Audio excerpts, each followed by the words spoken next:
If you are new to real estate or you want to get into real estate, you have to watch this video so that you don't make the 3 mistakes that almost every single new realtor makes.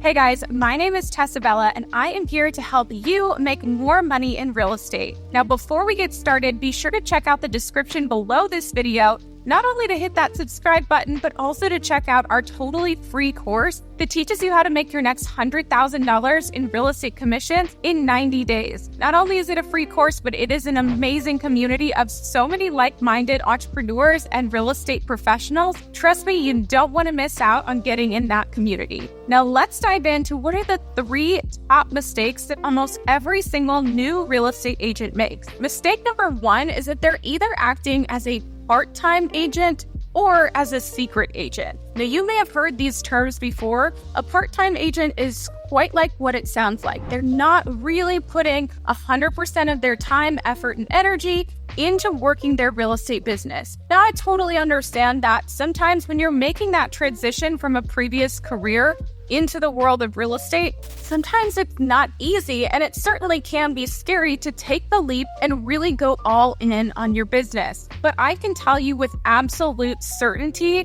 that the more you put in, the more you're going to get out. And so if you go into real estate thinking, oh, I'll just do it part-time, you're going to get part-time results. Those part-time results are probably going to be really lackluster and will likely lead to you wanting to throw in the towel altogether. The second part of that was being a secret agent. Now, that is also somewhat of what it sounds like. It's just not being bold in your first step into the industry. It's being too quiet about what you're doing. And a lot of times I find that people are more secretive about their real estate career, especially in the beginning, because of one of 3 reasons. Reason number 1 is they're really afraid to kind of look salesy or scammy or sound too much like a salesperson when they're talking. If I had to give you one tip to overcome that quickly, first of all, you'll probably get past that pretty quickly the more activities that you complete within the real estate world. But the most tangible tip that I can give you to move past that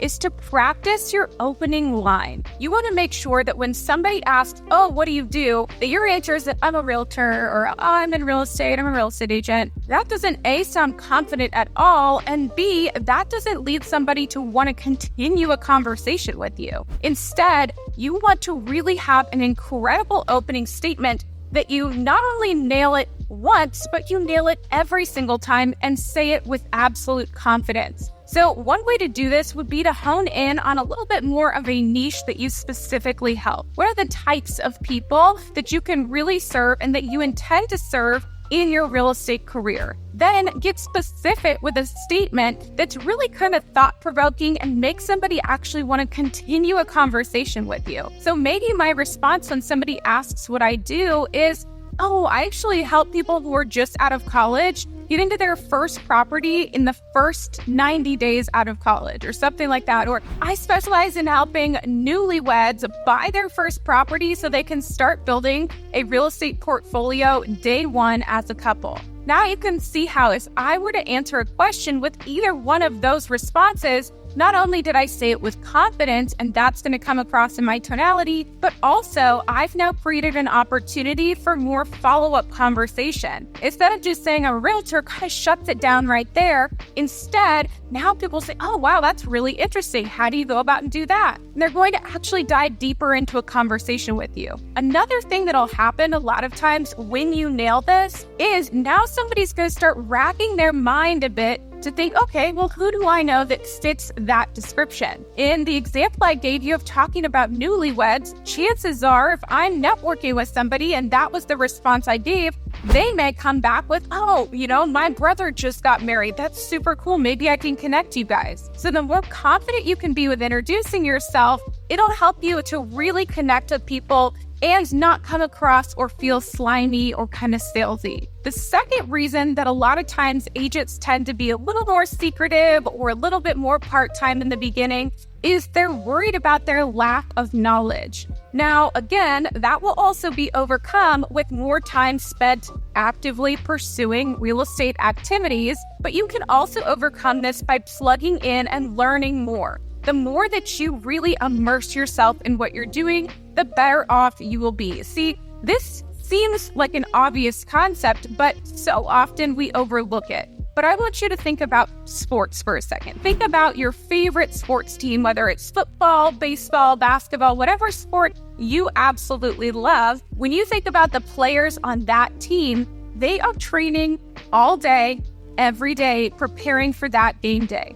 They're working out, they're fueling their bodies right, they're sleeping, they're probably watching previous games, they're studying ways to get better, they're working with specialists to really sharpen their skills before they show up on game day. Now, that is what a true professional does in order to be a master at their craft or their sport. And so real estate is no different. You can't expect to show up to the game one day, show up to that first listing appointment, having done no previous practice and not invested in understanding all of these areas. Now, again, a lot of this will be learned once you're actually out there taking the steps, taking these actions, but it's also important to train like a true professional so that you can overcome any fear of not having enough knowledge or having the right answer. And the third reason why so many people tend to be a bit more secretive about their real estate career is simply a lack of purpose. The more that you can attach a true meaning behind your mission, the further you will get. And I believe that applies to absolutely everything, but especially your new goal of success with real estate. You want to make absolute sure that you have a really powerful mission that you are on and that you have meaning attached to it. And that meaning is totally different and unique to every single person. It doesn't have to be that you're super passionate about helping people buy a house. It could be that you really want to make over $100,000 in the next year so that you can go on that cool vacation. Or maybe it's that you want to be able to tuck money aside to pay for your kids' college or pay down some debt or whatever it is. I want you to think about what your meaning is and what it actually means to you. Not what it sounds good to other people, but what it actually means to you. Now, the second mistake that a lot of brand new real estate agents make is they try to be too smart too soon. Now, this is sort of a fancy way of saying they try to reinvent the wheel. And I'll be the first to admit, I was this agent. I always thought, okay, but I'm a really good marketer, so I've got cool, creative, new, different ways to do everything. And as much as some of those ideas were cool and some of them worked somewhat, I will absolutely tell you that it slowed down my path to success. Had I just stuck to the things that were proven to work, the things that other people knew worked, if I were to follow like a true blueprint or a true playbook from the start, I would have been so much more successful from the beginning. And then once you have some success under your belt and you've got some momentum in your business, at that point you can start getting a bit more creative and throwing in some fun new stuff. But try to remember not to get too smart too soon. Follow the stuff that works, follow a proven blueprint or playbook in order to get closer to the goals that you have set for yourself, which I'll just throw this out there one more time. Be sure to check out that free course down in the description where we show you exactly how to make your next $100,000 in 90 days. And now the third mistake that so many new realtors tend to make is just that they're simply afraid to go all in. Now, if you were to walk up to the edge of a pool, you don't want to be that person that dips your toe in a few times before you ever dive in. You want to be the person that goes all in from day one. Now, I think this is the perfect time to share one of my favorite sayings, which is embarrassment is the cost of entry.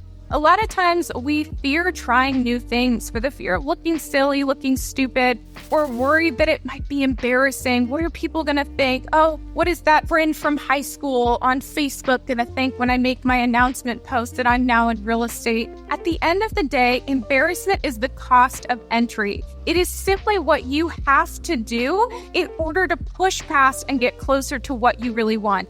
And to debunk that thought a little further, I will also tell you that people are not nearly as focused on you as you think they are. we tend to get in our own minds and really think, oh my gosh, they're judging me, they're thinking this, they're thinking that. People are so much more focused about what's going on in their own lives rather than what's going on in your life. So even if they scroll past something and think, oh, that's cringe, that's silly, whatever, at the end of the day, it's going to be out of their minds in 0.005 seconds, and they're on to the next thing, and they're on to the bigger concern in their own life. And the last piece of that too is it's only embarrassing until it works, if at all. But it's really only going to feel that way at the very beginning. Once you get into it, once you take the action, once you start seeing the results, you will truly, truly believe that every ounce of work and effort you put in previously was 100% worth it. So those are the 3 mistakes that I see new realtors make so often. And as you know, I made some of those mistakes myself. My hope is that in sharing this, it can help you to avoid some of those and push past it so that you can see the success that you're really, really shooting for. So again, be sure to check out the description down below, hit that subscribe button, and be sure to leave a comment if there's a specific video that you would like me to make. I'm here to make sure that you guys have the most success in your real estate career. So drop a comment down below so I can give you more advice on how to absolutely crush your goals. I'll see you guys on the next one.